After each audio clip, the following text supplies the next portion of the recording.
Buenas tardes, mi nombre es Ricardo Moscoso, soy estudiante de primer semestre de la Facultad de Psicología de la Fundación Universitaria del Área Andina. Esta presentación tiene como fin explicar mediante ejemplos todo lo relacionado con el transporte celular.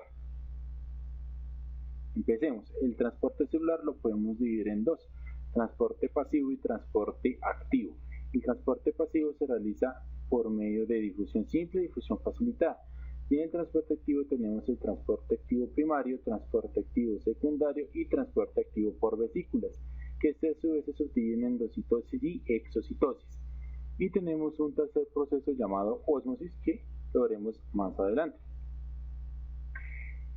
En cuanto a transporte pasivo, el transporte pasivo siempre se realiza a favor del gradiente de concentración y sin gasto de energía ATP.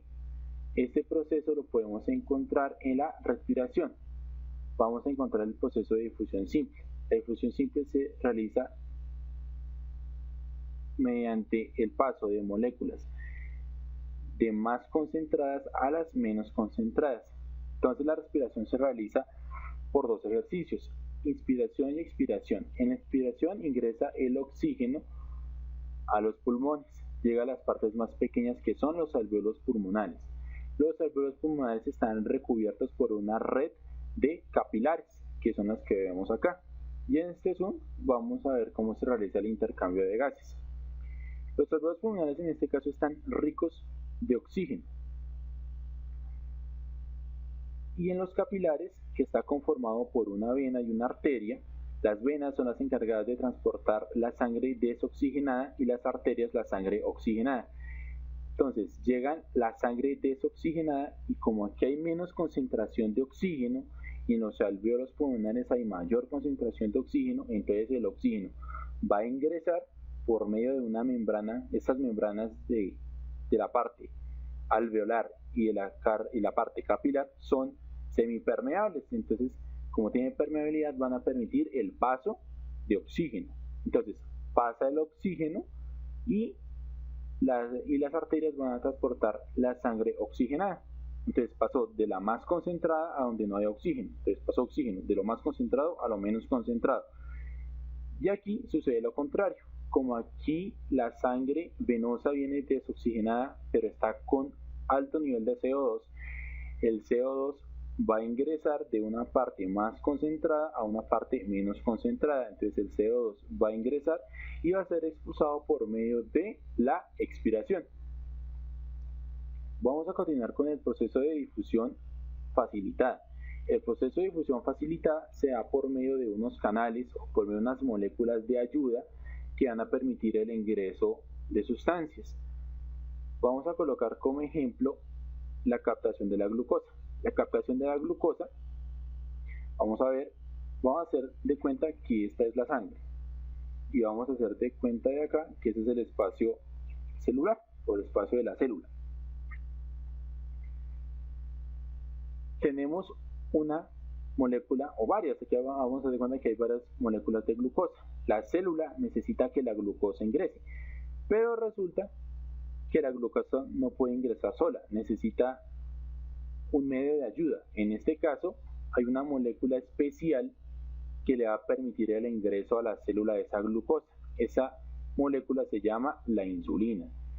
Entonces la insulina se va a pegar a la glucosa y estos receptores, que tienen bastante afinidad con la insulina, lo van a captar. Entonces la glucosa que está unida con la insulina va a ingresar por acá. Aquí ingresó, ingresó, y la célula aquí ya la recibió. Pero se llama una difusión facilitada,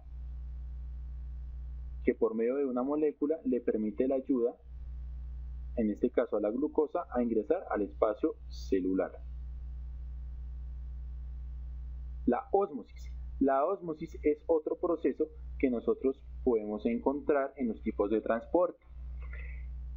Es un proceso similar a la difusión simple, pero este tiene la cualidad de que solamente permite el paso de un solvente, más no el paso de soluto. Entonces vamos a hacer de cuenta que aquí hay más moléculas de soluto. Las moléculas de soluto son un poco más grandes, ¿cierto? Ese paso de moléculas se da por medio de una membrana semipermeable. Se da por medio de una molécula semipermeable. ¿Sí? Esa molécula semipermeable, al ser selectiva, solamente permite el paso de ciertas moléculas. En este caso, solamente va a permitir el paso del solvente. En este caso vamos a hacer de cuenta que estas son moléculas de agua y estas moléculas de soluto van a ser las moléculas de sodio. Moléculas de sodio, sí.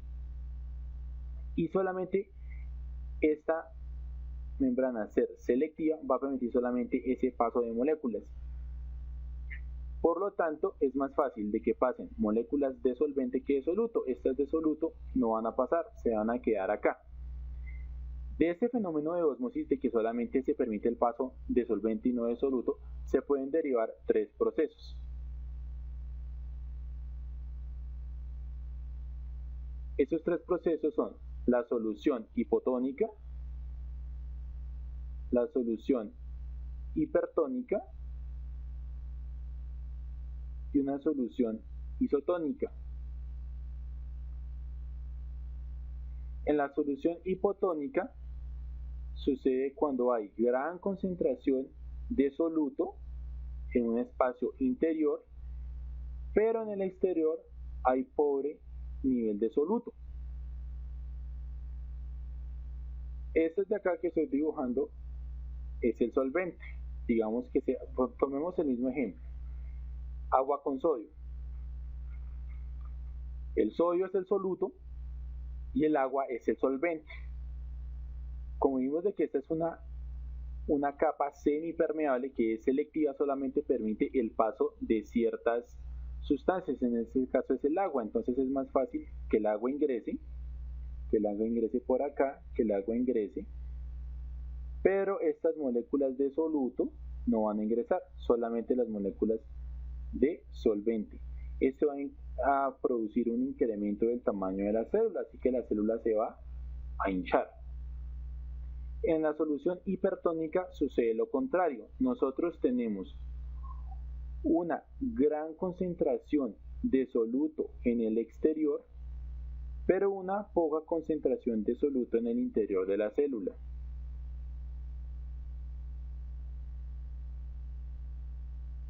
Este de acá es el agua, que es el solvente, y como vimos anteriormente, como esta es una capa selectiva, solamente permite el paso de ciertas sustancias, en este caso de solvente, entonces es más fácil que salga el agua que el sodio. Este sodio de acá se va a quedar ahí dentro. Entonces el agua va a salir al espacio extracelular, produciendo que la célula se haga más pequeñita. Y en la solución isotónica es cuando nosotros encontramos igual número de soluto y de solvente, tanto en el interior como en el exterior de la célula. Así que van a estar entrando y saliendo constantemente estas moléculas. ¿Listo? Eso es en cuanto a la parte de la ósmosis. El ejemplo que tomé en cuenta fue cuando nosotros le echamos sal al caracol. Cuando nosotros le echamos sal al caracol, el caracol, la gran parte de la composición de él está compuesto por agua. Entonces, las moléculas de agua van a salir de él donde hay mayor concentración de moléculas de soluto. Y por eso, pues obviamente el caracol, pues obviamente va a quedar de esa manera, porque como el caracol está compuesto de agua, el agua va a salir a donde están las moléculas de soluto. Eso en cuanto a la parte de ósmosis.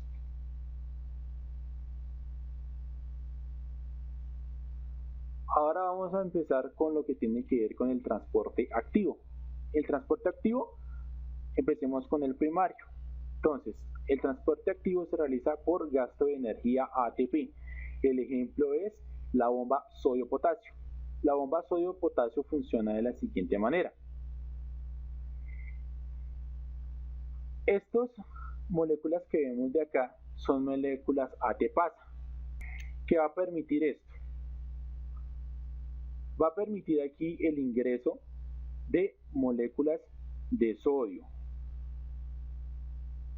van a ingresar aquí las moléculas de sodio de una zona de menor concentración a una zona de mayor concentración. Luego va a llegar la molécula de ATP. La molécula de ATP, que es adenosintrifosfato, por medio de hidrólisis, es decir, por medio de acción del agua, se va a romper y un grupo fosfato se va a unir a esta parte de esta molécula, haciendo que la molécula cambie de forma. Al cambiar de forma, estas moléculas van a salir hacia el exterior. En este momento está impidiendo el paso de estas moléculas de sodio. Estando en este momento abierta, tiene afinidad con el potasio, entonces las moléculas de potasio van a ingresar hacia este receptor y cuando ingresan, el grupo fosfato se va a desprender y va a permitir el ingreso de el potasio. Así es como funciona la bomba sodio-potasio. En el transporte activo secundario, en este lo podemos encontrar de esta manera. Este se realiza debido a la ganancia de energía ocasionado por otra molécula. Eso nos conlleva que el transporte secundario siempre depende de un transporte activo primario. Entonces, si no hay transporte activo primario, no va a haber transporte activo secundario. Entonces, el ejemplo que se puede tomar es un transporte acoplado de sodio y glucosa que funciona en los túbulos renales. Entonces nos vamos a ubicar en lo que tiene que ver en la parte de las nefronas. Hay una parte de las nefronas que es en el túbulo proximal, se va a realizar uno de estos procesos. En las primeras membranas vamos a encontrar la bomba sodio-potasio. En la bomba sodio-potasio pues se realiza obviamente ese intercambio de sodio-potasio y vamos a encontrar que en un punto va a haber menor concentración de sodio, ¿cierto? Hacia el más interior del túbulo proximal, en una membrana de filtrado, vamos a encontrar la glucosa. La glucosa en este momento necesita obviamente ingresar a este espacio celular y luego ingresar a la red capilar para luego llegar a la sangre. Entonces, en este momento, aquí también hay moléculas de sodio. Como hay mayor concentración de moléculas de sodio, siempre van a ingresar a favor de su gradiente de concentración. Entonces, debido a este gasto de energía que se dio acá por el intercambio de moléculas de sodio y potasio, debido a este gasto de energía, aquí se ve la necesidad de que el sodio ingrese hacia donde hay menos concentración. De su paso se va a llevar a la glucosa, entonces la glucosa va a ir de la mano con el potasio, va a ir de mano con el sodio y van a ingresar a esa parte de la membrana. Por eso es que se dice que la fuerza impulsora no proviene de la energía de ATP, sino de otra molécula impulsora. En este caso, la molécula que tiene afinidad con la glucosa va a llevar a su vez al sodio, para llegar a una zona donde hay mayor concentración de sodio, donde hay menor concentración de sodio. Eso es lo que se llama un transporte activo secundario. Y en el transporte activo de vesículas, el transporte activo por vesículas se puede dar de dos tipos, por medio de la endocitosis y por medio de la exocitosis. En la endocitosis se realiza un proceso llamado la fagocitosis, en este caso el proceso que hacen los macrófagos. Los macrófagos es un tipo especial de glóbulos blancos que realizan la captación de virus y los fagocitan para digerirlos y obviamente hacer todo ese proceso inmunológico. Y en el proceso de la exocitosis tenemos el proceso que realizan las neuronas. En este proceso de las neuronas, cuando están conectadas las dendritas, tenemos el espacio que son las sinapsis. En las sinapsis se realiza la transmisión de neurotransmisores. Los neurotransmisores van a ser liberados por las dendritas y aquí van a ser captados por unos receptores de otra dendrita. Eso es un proceso de exocitosis porque está liberando neurotransmisores y pues en este caso aquí los está captando. Y finalmente pues termino con una frase muy importante, creo que sirve para la vida profesional. trabaja en silencio y deja que tu éxito haga todo el ruido. Bueno, muchas gracias por su atención.